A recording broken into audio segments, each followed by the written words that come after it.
In this video, I'm going to walk you through Folly Farm.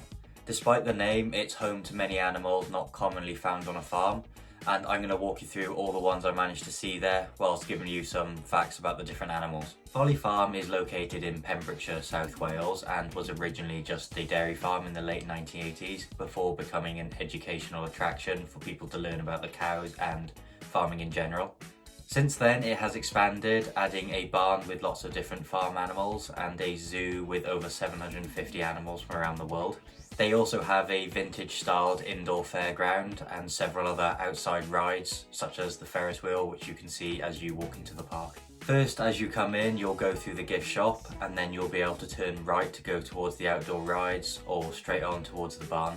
The first place we went to was the barn. This has all the animals that you typically find on a farm: sheep, donkeys, chickens, pigs, and a few other smaller animals. I thought the barn was surprisingly well themed as a barn. There was lots of extra decorations around, like old tractors and old farming equipment on display, and the structures were all well decorated, both around the barn and inside some of the enclosures. As you walk in, you'll see some of the smaller enclosures that had ferrets and turkeys, which were massive. If you look in the ferret cage, you can see there's a lot of the extra theming on the wall that I was talking about with all the old farming equipment. In the middle part, there was goats, sheep and donkeys, and both the goats and sheep had babies with them, which is really nice to see. You're also allowed to pet the animals in the barn and feed them the hay that's around. There's lots of hand washing stations around to wash your hands afterwards. So if you ever fancy feeding some lambs and baby goats, this is the place to go. There were lots of other animals around the barn. There were some guinea pigs with one random rabbit in with them. They had two normal pigs called Arnie and Sylvester. They have another place just for rabbits, which had some of this crate theming, which is seen throughout the park. They also had these massive chickens called Buff Orpingtons, along with several other types of chickens. There were some alpacas and another type of sheep which had a baby with it as well. And finally, there were some ponies, and there was another type of donkey which was a lot darker than the ones in the middle area. The next place we went to after the barn was the tropical trails, home to the sloths, a dwarf crocodile and several other tropical animals. This was really well themed on the in and outside of the building and was designed to really highlight the illegal trade of animals. They had all these Madagascar style animal crates stacked up on the outside to make the front of the building. And when you first walk in, the first room is styled like a ranger's office, which gives a much more immersive feeling to the walkthrough. The main animals in this building were the sloths, the dwarf crocodile and the bats. The sloths were in their own separate room, which had lots of birds flying around freely. They didn't move much at all, they were just in and behind their box. These are two-toed sloths, which are found in South America, and they are one of the slowest animals on the planet. They spend most of their lives upside down, and they can fall 100 feet without taking any fall damage. There were two species of fruit bat, which were in the corner of the main room. They also had some baby ones with them as well. There's loads in this enclosure, so it was easy to get a really good view of them. There is also an owl monkey in there, which is the world's only truly nocturnal monkey, meaning we were really lucky to see it up and moving. In the middle of the main room is the dwarf crocodile enclosure, which is the smallest species of crocodile. These are found in Africa, and they had a male and female there. The female one was smuggled into the UK and was seized at customs when it was a baby, which is how it ended up there. These were really hard to spot at first, but we did manage to see one in the end, which was blending in with this log in the water. There were many other smaller enclosures around here, with snakes, lizards, there was a green iguana, frogs, turtles, some piranhas and some other fish, which were all really good to see. The majority of the animals at the park were easily visible as well, and there's lots of info about them on all the signs, which was all really good. Next, we went to have a quick look around the fairground. We mainly went for all the animals, so didn't go on any of the rides, but it was still nice to have a look around. It was quite nostalgic to see all the old rides and to see what else they've added. The vintage theming was all really good. There are quite a lot of rides in the building, and they're not that expensive either. Coming out of the fairground, we came to the Barbary macaques. These are originally from North Africa, but now also inhabit the island of Gibraltar and are the only primates to be found in Europe. Next to these was the outside area for the lions, but we didn't see these till later in the day because they were in their house on the other side of the enclosure.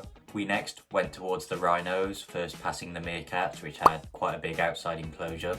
Next to them was the African aviary. As the name suggests, this had lots of different birds from Africa, such as the grey-crowned crane, which is the national bird of Uganda, and instead of tweeting like a normal bird, it honks to communicate. We then went past two large lakes, the first of which was home to some lowland tapirs. They come from South America and were all inside the house, meaning we got a really good view of them from the window. The other lake had a small island in the middle of it which had some lemurs, and they were being fed as we went past. And opposite them there was another enclosure which had emus in it, which are a large flightless bird from Australia. To get to the rhinos, which are in an area called Kifara Reserve, you first have to go past some African spurred tortoises, which are the third largest tortoise in the world behind the Galapagos and the Aldabra. You can then choose to go to the Rhino Reserve or the Asian Adventure, which are both quite well themed areas. As you go towards the Rhino Reserve, there's a big wooden sign, and there's lots of theming around which tries to make it feel like an African reserve, but also highlights the issue with poaching, which is currently the biggest threat to rhinos in the wild. There are 4 rhinos there, and they're all eastern black rhinos, one of which was born there and is the first rhino to be born in Wales. We got a good view of the adult male on the outside and a close-up view of him on the inside as well. The inside viewing area was again well themed. It had lots of animal crates and a sort of ranger station, and had a rhino size comparison on the wall. You can also walk around the whole outside of the reserve, which is where we managed to see the 2 adult female rhinos and the new baby, which has grown quite large now. After the Rhino Reserve, we made our way to the Asian Adventure, first going past some Asian wild dogs, which are basically large foxes. We then went past a duck enclosure, which had a few different types of birds in it, and a dusky padamelon enclosure, which is a type of wallaby, before coming to the reindeer enclosure. There were 2 reindeer there, and we managed to get quite a good view of both of them. We then went into the main part of the Asian Adventure, and the first animal we saw was the red panda. As they usually are, he was asleep in the tree with his tail wrapped around him. Red pandas are actually more related to a raccoon than they are to a giant panda, and were discovered 50 years earlier than the giant panda, so we're given the name first. Next to the red panda was an enclosure that had several ducks and some large pelicans. These were pink-backed pelicans and are found in southern India and Africa. We got a really good view of all of those. One was in and out of the lake. This was another well-themed enclosure. You can see all the stalls in the back trying to create this fishing village environment. There was also another small cage around here which had some monkeys in it, which were just there temporarily until they could be moved elsewhere. We then left the Asian Adventure area to go and try to see the lions. Luckily for us, they were all together inside their house right next to a window, so we got a really good view of all of them. There are 6 lions there, a mum, a dad and their 4 kids, and they're known as the pride of Pembrokeshire. These were African lions, which are bigger than Asiatic lions, and there were several windows that you could view them from. They also had a big outside area to roam in, but all of them were just sleeping in the inside of their house. The inside area had some really good theming again, similar to the rhino area, to try and make it seem like it was on a reserve. There was also lots of these speakers around the whole park, which were continuously giving out information about all the different animals there, which was quite good. After the lions, we went to see the bongo. This is one of the largest antelopes and is found throughout Africa. We had a really good view of it from the inside, however it also had a really big outside area to go in. Despite their bright colours, they're rarely seen in the wild because they're very shy and elusive animals. Next to the bongo was the Bactrian camels. There were 2 adults there, a male and a female, and one of their children. They didn't realise at the time when the female camel came from another zoo that she was pregnant. So in 2019, all of a sudden they had an unexpected baby camel. After the camels, we made our way past some smaller enclosures such as a spider monkey and the white-faced saki, and we went towards the penguin coast. They have 2 types of penguins here, the Humboldt penguin and the macaroni penguin. Both of these were really easy to see. Humboldt penguins are found in South America, whereas macaroni penguins are found in the sub-Antarctic.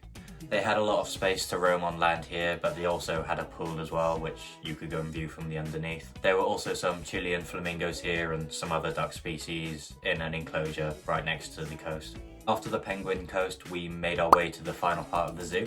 This was where the giraffes and the zebras could be found. There's a large field with a wooden viewing area, which gives a really good view of the whole field. There was also a walkway which lets you get head height with the giraffes when they're outside, but they weren't outside when we were there.